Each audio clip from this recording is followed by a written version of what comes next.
compelling vibhava is the love that manifests when we see something or someone that reminds us of Krishna. And that basic ecstatic love, basic vibhava, is that love that manifests when we see Krishna himself.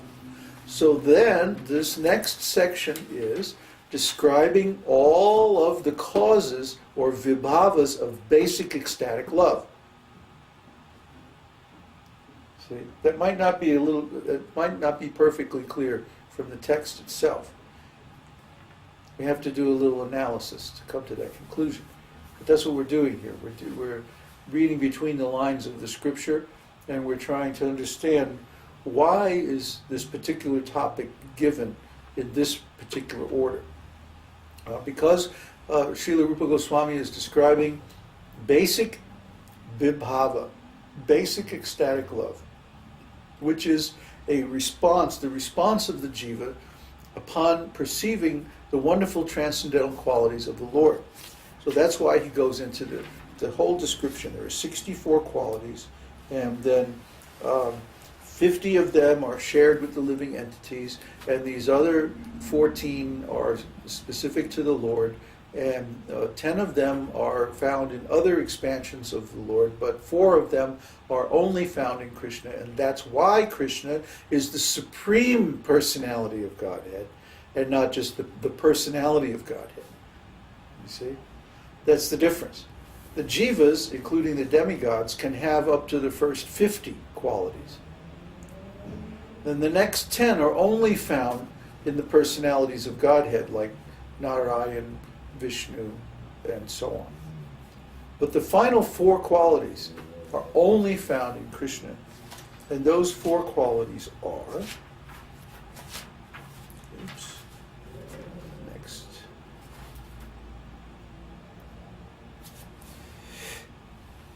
He is the performer of wonderful varieties of pastimes, especially his childhood pastimes.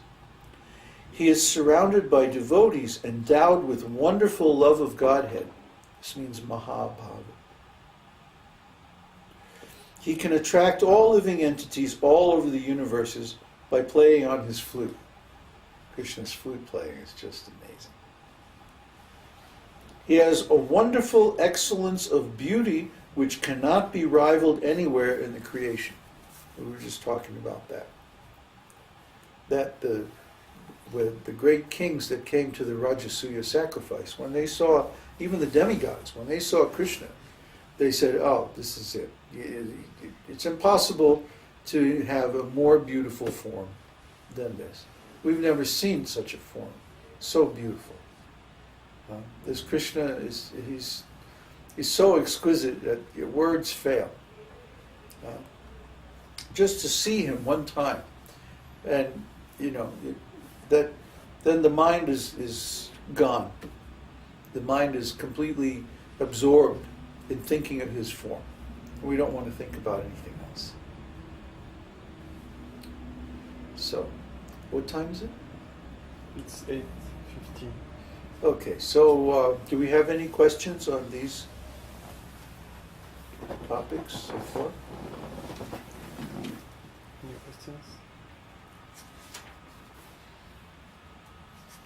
I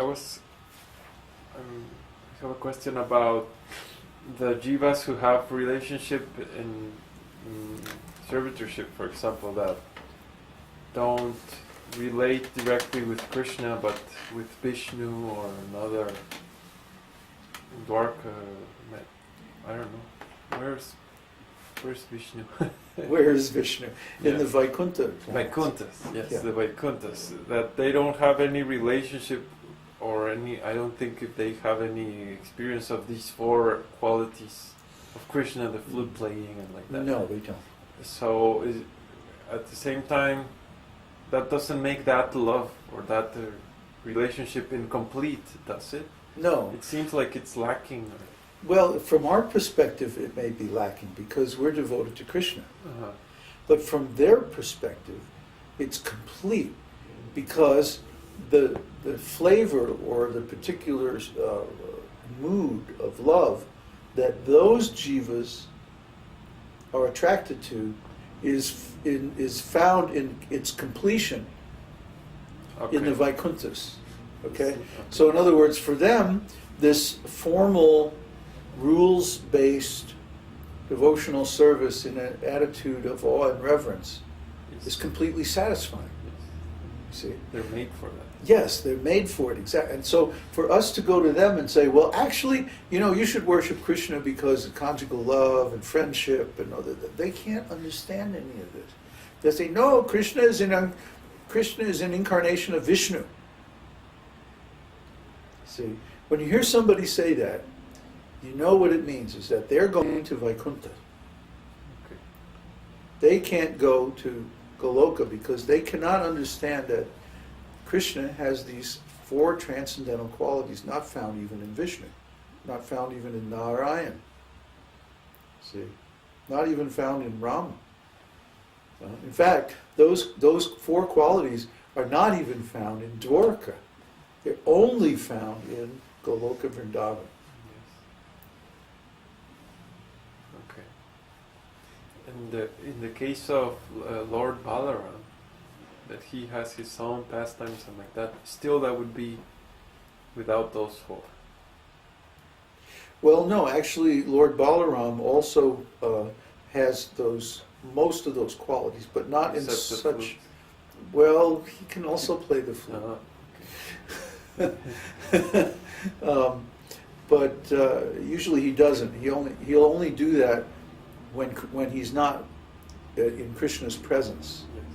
See, Balaram has his own, like it's funny. Yeah. It's like a funny space, But Balaram has his own devotees, his own cowherd boyfriends, his own gopis, everything. So it's like, there's Krishna gopis and there's Balaram gopis, and It's technical. it's technically, it's far out. Yeah, it's esoteric, what can I say? But anyway, those devotees are specifically attracted to Balaram's qualities, which are very similar to Krishna's. So, after all, he's Krishna's elder brother.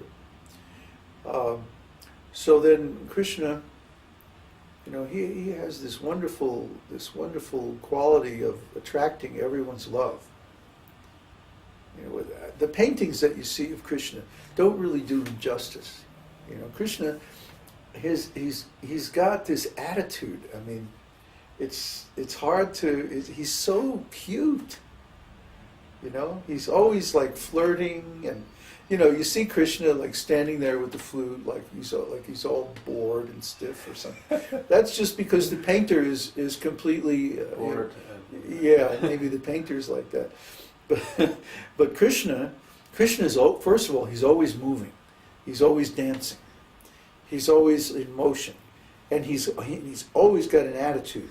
He's like, hey. He's doing many things at the same time. Constantly, yeah. He's engaged in all these activities simultaneously and relating with all these different devotees simultaneously. And each one of those devotees thinks that I have a special relationship with Krishna. And Krishna makes him think like that. That only I understand Krishna, really. Rasa Raj. They all, Rasa Raj. He's the king of rasa. He can somehow, he can relate to all these different devotees at the same time, and they all think, I have the most special relationship with Krishna. Yeah, it's just amazing. It's just mind-blowing. And also each pose, what he presents is also a different mood, right? That's right. Yeah. It's the same. Well, see, now we're going to get into this when we go to India. We're going to get lessons in the classical dance, right? We'll have to find somebody who's a little open-minded, so we can kind of jazz it up a little bit. I am incapable of learning anything without jazzing it up. So we'll find somebody who can teach us the language of movement. I've only seen Oh, that it's in, huge. in women. Let me tell you. Oh no, it's yeah. You go when you go to India. One of the things that you'll find is that there is a very elaborate body language, which I have never seen in any other culture. You can almost do anything without even speaking, just by body language. It's been too long. I haven't been in India, and I forget a lot of Not it. like science or what? Huh? It's like science? No, it's not sign language. It's how can I explain? Yeah, it's just a way. It's just like a way of moving. It's hard to explain, but it's like Well, we have a little of those things. after being in India, yeah, we already have. I always talk with my hands. Have you noticed? When you open the door, when you open the door to someone and you say,